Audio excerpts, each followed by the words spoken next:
அனைவருக்கும் வணக்கம். அஸ்ஸலாமு அலைக்கும். நான் டாக்டர் சின்ராசா தர்சிகன் அண்ட் லாஸ்ட் 8 இயர்ஸாக ஏஎல் ஸ்டூடெண்ட்ஸுக்கு கெமிஸ்ட்ரி டீச் பண்ணி கொண்டிருக்கேன். ஸோ இந்த வீடியோ மெயினாக யாருக்குன்னு பார்த்தோம்னா, உங்களுக்கு தெரியும் வார வீக் மண்டே 2026 ஏஎல் எக்ஸாம் நடக்க போகுது.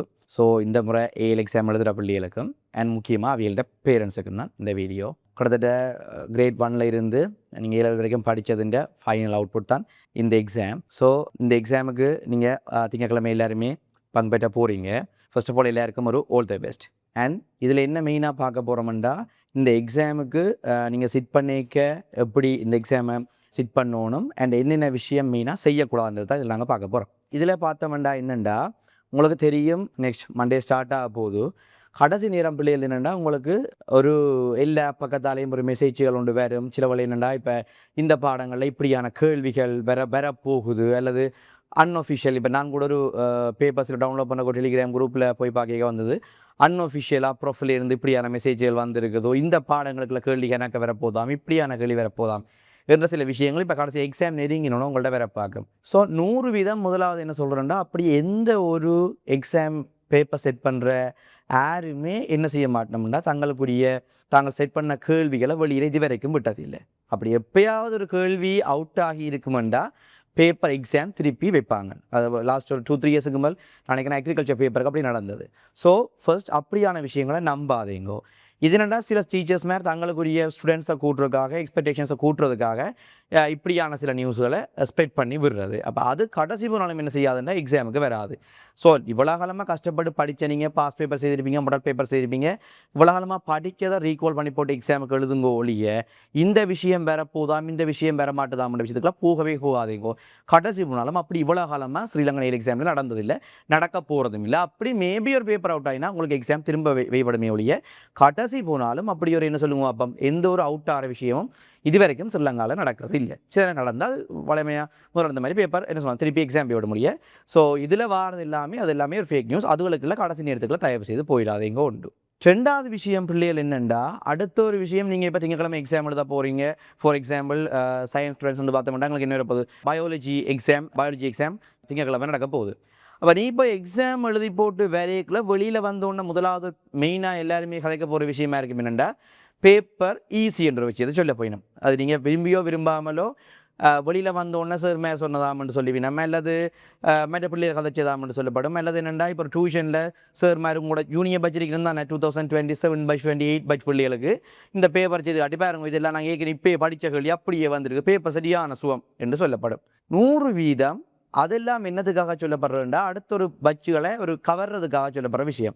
இப்போ என்ன செய்ய வேண்டாம், உண்ட மண்ணில் எப்படி இருக்குமெண்டா, எக்ஸாம் உள்ள போனி எக்ஸாம் எழுதி கொண்டிருப்பாய், எக்ஸாம் உனக்கு கஷ்டம் மாதிரி இருந்திருக்கும். நீ வெளியில் வந்து பார்க்க உனக்கு எப்படி இருக்க போதுண்டா, இது என்ற கதையெல்லாம் பேப்பர் சுகமாகண்டா நீங்கள் என்ன செய்வீங்கண்டா, ஒரு ஃபெடப்பாயிருங்க, டே நான் எக்ஸாம் செய்யலையோ, ஏனி மிச்ச எக்ஸாம் என்ன செய்கிறது, செய்யாமல் வர்றது, போகாம விட்டா ஓகே தானே என்ற ஒரு மனநிலைக்கு வந்துடுவீங்க பிள்ளைகள்.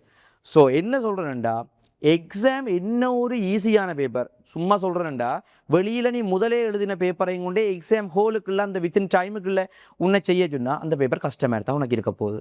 ஸோ வரப்போகிற பேப்பர் புது பேப்பர், எல்லாருக்கும் எக்ஸாம்னு பாக்கிக்குள்ள பேப்பர் கஷ்டமாக தான் பிள்ளைகள் இருக்க போகுது. இப்போ வெளியில் சொல்லிடும் டீச்சர்ஸ் மேலே அது பேப்பர் சுகமாகன்ற கதையிலும் அவியல் என்ன சொல்லுங்க பார்ப்போம். சில பேர் என்ன, அந்த தாங்கள் நல்லா படிப்பிச்சு நாங்கள் ஒரு பேரை கொடுக்கணுன்றதுக்காக ஒரு சொல்லப்படுற கதை தான் எக்ஸாம் சுகம்ன்றது. நீங்கள் அந்த கதையை எடுத்து வச்சுக்கொண்டு என்ன செய்யாதீங்க, ஒரு நாளும் பேப்பர் சுகம் அதால் நான் செய்யலைன்னு கவலைப்படாதீங்க. எக்ஸாம் ஹோலில் பேப்பர் அந்த டைமுக்குள்ள அந்த ஸ்ட்ரெஸ்ஸுக்குள்ள அந்த டென்ஷனுக்குள்ள கஷ்டமாக தான் பிள்ளைகள் இருக்க போகுது. அது எந்த மாற்றமுமே இல்லை, சரிதானே? ஸோ அதை பாருங்க. அப்போ நீங்கள் அதை வச்சுக்கொண்டு ஃபெடப்பாகாதீங்க.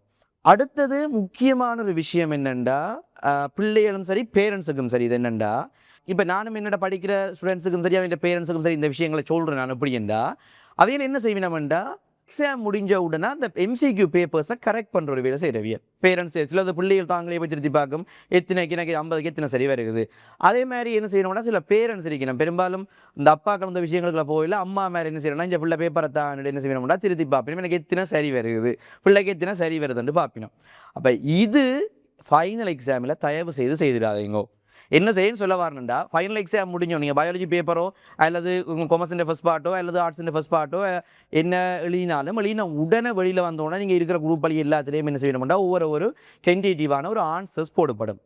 அந்த ஆன்சர்ஸை பார்த்து நீங்கள் பேப்பரை கரெக்ட் பண்ணீங்கண்டா பிள்ளைகள் 100% ஒன்று என்னண்டா எக்ஸாம் ஹோலில் நீ தெரிஞ்ச கேள்வி பிளப்படத்தான் போகிறாய் பிள்ளைகள். எப்படி ஒரு 50 கேள்வியில் நீங்கள் தஜ்ஜனம் திருத்தி கொண்டு போய் உங்களுக்கு ஒரு தெரிஞ்ச கேள்வி ஒன்றோ கவலையினப்பில் வரத்தான் போகுது. அது நார்மலாக மனசில் அப்புறம் எல்லாரும் கவலையினப்பில் விடுறதான். அதை நாங்கள் ஒன்றும் அதை குறைக்கலாம் முடியும். ஒரு 10 MCQ பிள்ளை விடையில கவலையினப்பில் விடக்கூடாத ஒழிய நாங்கள் என்ன செய்யலாம், குறைச்சி கொண்டு வரலாம். அதை செய்யலாம் முடியும். ஒரு நாளும் என்ன செய்யலாம் சொல்லுங்க. அப்போ ஒரு MCQ கூட கவலையினப்பில் விடாமல் பேப்பர் செய்து முடிக்கிறது கஷ்டமடா. அப்போ நாங்கள் என்னென்னா அந்த பேப்பர் கரெக்ட் பண்ண வலிக்கிட்டமாக இருந்தால் எங்களுக்கு சும்மா சொல்கிறோம் 42 சரி எனக்கு வந்து 50க்கு 42 MCQ சரி. ஆனால் அந்த ஒரு பிள்ளை இன்னும் பார்ட் 2 எக்ஸாமோ அடுத்த எக்ஸாமோ எழுத விடாமல் மண்டேக்கு ரெண்டு என்ன செய்யலாம், திரும்ப ஞாபகம் வந்து கொண்டே இருக்கும். அப்படியே சரி எடுத்துருக்கலாம். சில பேரண்ட்ஸ் செய்யலாம் யோசிக்கலாம் என்னென்னா, ஓகே நான் பிள்ளைக்கு தெரியாமல் அவங்க பேப்பரை திருத்தி பார்ப்பேன். இப்போ நீங்கள் வளமையாக அவ்வளோ காலமாக அந்த பிள்ளைய பேப்பரை திருத்துறீங்கன்னா MCQ வந்த உடனே பிள்ளைக்கு தெரியும் அம்மா அண்ணமாவோ பேப்பரை கொண்டே திருத்துறான்னு. பிறகு நீங்கள் தச்சனம் உண்மையாக திருத்தாமல் கூட இப்போ என்ன பிள்ளையோட பக்கத்தை போய் கேட்க பிள்ளை யோசிக்க உங்களை பார்த்துட்டு அம்மா ஏன் பூவை மாதிரி இருக்கிறா சொல்ல பேப்பரை திருத்திட்டாவோ MCQ குறைஞ்சிட்டோன்னு.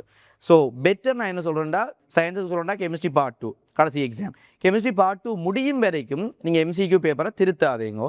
பிள்ளையோடைய டெக்டாக ஆதீங்க. பிள்ளைய நான் இந்த எக்ஸாம் பேப்பர் திருத்த போகிறது இல்லையம்மா நீ சொன்னீங்க, பயப்பட வேண்டாம். ஒவ்வொரு எக்ஸாம் திருத்தி முடிஞ்சோன்னா பேப்பரை கொண்டாங்க உள்ள பேப்பர் பிறகு நீங்கள் எக்ஸாம் எல்லாம் முடிஞ்ச பேப்பரை திருத்துவோம்ண்டு. அட் த சேம் டைமில் இன்னொரு பிரச்சனை இருக்கிறேன்டா, வார MCQ பேப்பர் வர்றவங்களுக்கு ஆன்சர்ஸ் சரியாக இருக்குமோ பிள்ளையாக இருக்குமோன்னு தெரியாது.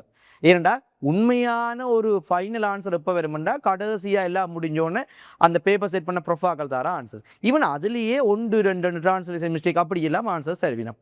அப்போ 2 ஆன்சர் கொடுக்க எத்தனையோ ஆண்டுகளுக்கு 2 ஆன்சர் எல்லாம் கொடுக்கப்பட்டிருக்குது. அப்படி இருக்க சும்மா ஒரு ஆன்சர் என்ன இருக்கும்னா ஒரு பிள்ளையான ஆன்சர் ஆகும். சில விட பிள்ளை ஒரு நல்ல கட்டிக்கார பிள்ளை நல்லா MCQ செய்திருக்கும், ஆனால் போட்ட ஆன்சர்ஸ் பிள்ளையாக இருக்கும். அதால் ஒரு 45 MCQ சரி வர வேண்டிய பிள்ளைக்கு பார்த்தா ஒரு 40 இல்லை 38 வந்திருக்கும். பிள்ளை விடப்பாயிரும், பிள்ளை அங்கே மெட் எக்ஸாம் செய்யலாம் போயிடும். ஸோ அதில் கவனமாயிருங்கோ. ஸோ பேப்பரை தயவு செய்து என்ன செய்யாதீங்கோண்டா கடைசி 3வது பாடம் எக்ஸாம் முடியும் வரைக்கும் திருத்த வேண்டாம். சரிதானே? ஓகே, இது 2வது விஷயம். அடுத்தது பிள்ளைகள் என்ன பொறுத்த வரைக்கும் என்னென்னா, எக்ஸாம் ஹோலுக்கு அந்த வித்தின் டைம் ஒரு 10 to 15 மினிட்ஸ் முதலே எக்ஸாம் ஹோலுக்கு இருக்கக்கூடிய மாதிரி போங்கோ. இன்னும் என்ன செய்யுங்கோண்டா, எக்ஸாம் முடிஞ்சோன்னா பேரண்ட்ஸ் என்ன செய்யுங்கோண்டா பிள்ளைகளை போய் ஏர்லியாகவே நின்று கூட்டி கொண்டு வாங்க வீட்டை. ஸ்கூலில் நின்று அந்த எக்ஸாம் பேப்பரை பற்றி டிஸ்கஸ் பண்ணி இதுக்கு இந்த விட வரும் அதுக்கு இப்படி வரும் இந்த கேள்வி இப்படி வந்ததில்லோ அப்படி வந்ததில்லோன்னு கதைக்க வெளிக்கிட என்ன செய்யுமெண்டா ஃபுல்லாக ஸ்ட்ரெஸ் ஆயிடும். பர்சனலாக எந்த அனுபவம், நான் எக்ஸாம் எழுதிக்கலாம் எக்ஸாம் முடிச்சு போட்டோங்கிற ஃபிசிக்ஸில் அந்த தடை சுருக்கிற கேள்வி வரது அது வளமையாக ஒரு ட்ரிக்ஸான ஒரு கேள்வியாக வரும். ஒரு வெறுங்கம்பி போட்டிருந்தோம், அந்த வெறுங்கம்பியை கவனிக்காமல் நாங்கள் நோம்பலாக எல்லாம் தடையை சுருக்கி கஷ்டப்பட்டு கொண்டு பார்க்கணும். ஒரு விட கிடந்தது கீறி போட்டு வெளியில் வந்துட்டு அந்த கஷ்டப்பட்டு சுருக்கியதே விட வந்ததுனாண்ட பக்கத்தில் உள்ள ஃப்ரெண்டு நான் அப்படி இல்லையேடா மேலே ஒரு வெறுங்கம்பி இருந்தால் அது காலையில் ஓடி இருக்குங்க கரண்டன். சரி, அதோட எனக்கு என்ன அது ஃபுல்லாகவே ஃபிடப் ஆகிடும். ஸோ தயவு செய்து என்ன செய்யாங்கன்னா எக்ஸாம் முடிஞ்சோன்னா ஸ்கூலில் ரெண்டு கதைக்கிற வேலை வைக்காங்க, வீட்டை வந்து முடிச்சு போட்டு அடுத்த எக்ஸாமுக்கு ப்ரிப்பேர் ஆகும். இன்னொன்று என்னென்னா, இப்போ உதாரணமாக பயாலஜி எக்ஸாம் நீ ஃபர்ஸ்ட் பார்ட் செய்துட்டீங்கன்னா பிள்ளைகள் செகண்ட் பார்ட்டுக்கு நீ படிக்க வலிக்கிறதே உனக்கு ஞாபகம் வரும். என்ன வரும், அடி இந்த கேள்வி ஃபுல்லாக விட்டுட்டேன், இது இப்படி கேள்வி அங்கே வந்தது நான் மாறி விட போட்டுட்டேன் என்று மேபி ஒன்று வரலாம், ஒரு ஞாபகம் கட்டாயம் வரும். ஒன்றும் செய்யலாதானே, அதுக்காக ஃபர்ஸ்ட் பார்ட்டுக்கு நாங்கள் எக்ஸாம் எழுதி போட்டு செகண்ட் பார்ட்டுக்கு படிக்காமல் போயிடலாதானே. பட் ஏற்றுக்கொள்ளுங்க இரண்டா கவலை இனப்பில் உண்டு வரத்தான் போகுதுண்டு. அதை நினச்சிக்கொண்டு பிறகு மிச்ச எக்ஸாம் என்ன சொல்லுங்க அப்போ செய்யாமல் விட்டுட்டு வந்துடாதீங்க. ஸோ இது என்ன சொல்லுவாங்க அப்போ இப்படி செய்தீங்கன்னா உங்களுக்கு அந்த இந்த எக்ஸாம் பீரியடில் நீங்கள் எந்த ஸ்ட்ரெஸ்ஸும் இல்லாமல் வடிவாக என்ன சொல்லுவாங்க எக்ஸாம் பேப்பர் செய்யக்கூடிய மாதிரி இருக்கும். நீங்கள் திருத்துற வேலையை சரி மற்றது எல்லாமே சரியாக போயிட்டா எக்ஸாம் 3 பாடம் என்ன சொல்லுவாங்க அப்போ முடிஞ்ச அப்புறம் செய்யுங்கூடா. அடுத்தது இன்னொரு முக்கியமான விஷயம் என்னென்னா, நீங்கள் அந்த புல்லடித்தாளில் குறிக்கிற விஷயத்திற்கா பாருங்க பிள்ளைகள். புல்லடித்தாளில் குறிக்க என்ன செய்யுங்கோண்டா, உண்மையாக உங்களுக்கு 50 MCQக்கு ஒவ்வொரு சரியான விட 4 சரியான விட 3 சரியான விட 2 குறிக்க போறீர்கள். உங்களுக்கு உண்மையாக ஒரு 5 நிமிஷம் இல்லை 6 நிமிஷம் காணும் மாதிரி இருக்கும். ஆனால் தயவு செய்து சொல்கிறேன், ஒரு 15 நிமிஷத்துக்கு முதலே நீங்கள் என்ன செய்யக்கூடா குறிக்க ஸ்டார்ட் பண்ணுங்க. இப்போ சில பள்ளியில் எப்படி செய்யணும், MCQ பேப்பர் செய்ய சரியான விட கண்டுபிடிச்சா நேராக குறிக்கிறார்கள். இப்போ நான் என்ன செய்யணும், கடைசியாக ஃபுல்லாக பேப்பர் செய்த பிறகு தான் புல்லடித்தாளில் குறிக்கிறேன். ஸோ நீங்கள் இவ்வளோ காலமாக என்ன ப்ராக்டிஸ் பண்ணியோ அதே ஃபைனல் எக்ஸாம் ப்ராக்டிஸ் பண்ணுங்க, சேஞ்ச் பண்ண வேண்டாம். கடைசியாக தான் குறிக்க போகிறீங்கடா, ஒரு 15 நிமிஷத்துக்கு முதலே ஈவன் 45வது கல்லியில் நிற்கிறீங்களோ ஸ்டாப் பண்ணி போட்டு குறிச்சு போட்டு பிறகு வாங்கும். குறிச்சு கொண்டு வரைக்க பிள்ளைகள் இப்போ உதாரணமாக 5வது கல்லிக்கு நீங்கள் ஆன்சர் போடையில 5வது கல்லிக்கு ஆன்சர் என்ன செய்யணும்னா போடாட்டிங்கன்னா அந்த புல்லடித்தாளில் அந்த 5வது பாக்ஸ் இருக்குது, அந்த 5வது கேள்வி நம்பர் இருக்குது தானே, அதுக்கு பென்சிலால் சின்ன ஒரு பாக்ஸை போட்டுட்டு 6வது கேள்விலேருந்து குறிங்க. ஏன் சொல்கிறோன்னா, சில வேளை நீங்கள் 5வது கேள்விக்கு ஆன்சர் குறிக்காம விட்டுட்டு மாறி 6வது கேள்வியின் ஆன்சரை 5வதுல குறிச்சிடுவீர்கள். அப்படியே குறிச்சு கொண்டு கடைசியாக பார்க்க 49வது கேள்வியோட நீ குறிச்சு முடிஞ்சிடும். ஆனால் என்ன சொல்லுங்க அப்போ கேள்வி மிச்சம். அப்போ அந்த ஒரு பிரச்சனை வரும். ஸோ இதெல்லாம் பாருங்க பிள்ளைகள் பார்த்துட்டு என்ன செய்யுங்கோண்டா எக்ஸாமுக்கு நீங்கள் சொன்ன மாதிரி அந்த டைம் டியூரேஷன் அதெல்லாம் கவனமாக செய்து கொள்ளுங்க. அடுத்தது பிள்ளையை திரும்பவும் சொல்கிறேன் என்னென்னா, இது இவ்வளோ காலமாக நீங்கள் படித்ததுக்குரிய ஒரு அவுட்புட். ஸோ நீ இவ்வளோ காலமாக என்ன ஒர்க் பண்ணியோ அதுக்கு ஒரு ரிசல்ட்ஸ் ஒன்று வரப்போகுது. அண்ட் ஒன்றுமே ஸ்ட்ரெஸ் இல்லாமல் கஷ்டமாக வந்தால் பேப்பர் வரட்டும். பேப்பர் கஷ்டமாக வருதுண்டா ஃபுல்லாக எல்லாருக்கும் பேப்பர் கஷ்டமாக இருக்குன்ற மாதிரி ஒரு மைண்ட் எடுங்கோ. எனக்கு மட்டும் கஷ்டம் யோசிக்காமல் எல்லாரும் கஷ்டமாக வந்து பேப்பர் நல்லா ஹார்டாக இருக்குதுன்னா உங்களுக்கு தெரியும் அது என்ன ஏபிசிக்குரிய கட் ஆஃப் மார்க்ஸை குறைக்க போயிடும். 2015 ஃபிசிக்ஸ் பேப்பர் ஞாபகம் இருக்கும், சரியான கஷ்டம், கட் ஆஃப் மார்க்ஸை குறைச்சது. எங்களுக்கு நேராகவே செய்த செமினார்லேருந்தும் அப்படியே நேர் யார் பேப்பருக்கு அந்த பேப்பர் பேனலில் உள்ளாக்கலையும் சொல்லி போனது குறைக்கத்தான் போகும். அப்போ அதை நினச்சி பயப்படாதீங்க பிள்ளைகள். எக்ஸாம் கஷ்டமாயிட்டே இல்லை, கஷ்டமான பேப்பர்னா கட் ஆஃப் மார்க்ஸ் குறைய போகுது, உங்களுக்கு இது குறைய போகுது. இது என்ன போட்டி பெருட்ஸை இதுக்குள்ளே நீங்கள் எவ்வளவு நல்ல வடிவாக எக்ஸாம் செய்கிறீங்கன்றதான் முக்கியமே உடைய பிள்ளைகள். தயவு செய்து எக்ஸாம் கஷ்டமாக வருதுன்ற விஷயத்துக்கு ஒன்றுக்குமே நீங்கள் யோசிக்காங்க. பேப்பர் கஷ்டமாக நானும் பிள்ளைகளுக்கு கொடுக்குற அட்வைஸ் இருந்தால் ஓகே எல்லாருக்கும் கஷ்டம், பேப்பர் எனக்கே கஷ்டமாக இருக்குது எல்லாருக்கும் கஷ்டம், எக்ஸாமை செய்வோம் ரெண்டு ஒரு மைண்ட் செட் எடுத்து போட்டு செய்யுங்க. மற்றது இதுதான கூட லாஸ்ட் சான்ஸ் இல்லை பிள்ளையர். இது முடிஞ்சால் வாழ்க்கையை முடிய போகிறதுன்றது இல்லை. ஸோ இவ்வளோ காலமாக என்ன கஷ்டப்பட்டு செய்தீங்கோ அதை நீங்கள் ஃபைனல் அவுட்புட்டாக இந்த எக்ஸாமில் கொடுக்க பாருங்க, நல்ல ஒரு ரிசல்ட்ஸ் வரும். சரிதானே? மற்றபடி வேறு ஒன்றுமே இல்லை. இவ்வளோ காலமாக படித்தது திங்கக்கிழமை எந்த ஸ்ட்ரெஸ்ஸும் இல்லாமல் நார்மலாக போய் எக்ஸாம் எழுதுக்கோ.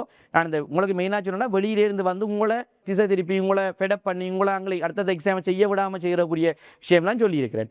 ஸோ அந்த விஷயங்கள் எல்லாத்தையும் தவிர்த்து போட்டு இந்த எக்ஸாம் முடியும் மட்டும் எனக்கு இந்த ஃபோக்கஸ், நான் இவ்வளோ படிக்கிறேன் நான் இவ்வளோ செய்கிறேன் என்று போயிட்டீங்கன்னா உங்களுக்கு நல்ல ஒரு ரிசல்ட்ஸ் வந்து வரும் பிள்ளைகள். சரிதானே? ஓகே, நானும் உங்களோட கணக்கு டைம் எடுக்க விரும்பல. ஸோ வடிவாக எக்ஸாம் செய்யுங்க பிள்ளைகள், நல்ல ரிசல்ட்ஸ் சொல்லுங்க. All the best, good luck.